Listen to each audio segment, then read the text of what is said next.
You may have a family member or a friend that will have access to your new car. If this is the case, the last thing you want when you next use the car is for all of your settings to have changed.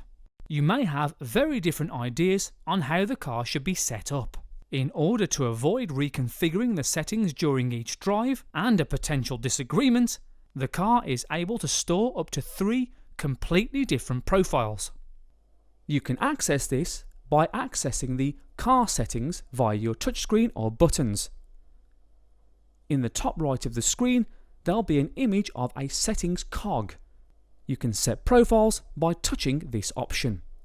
These are completely customizable and include favourite radio stations, audio settings, navigation history, and favourite contacts.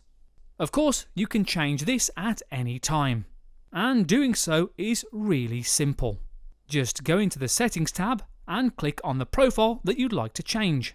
Once in the chosen profile, you have a few options as you can see. Just adjust as necessary and then save.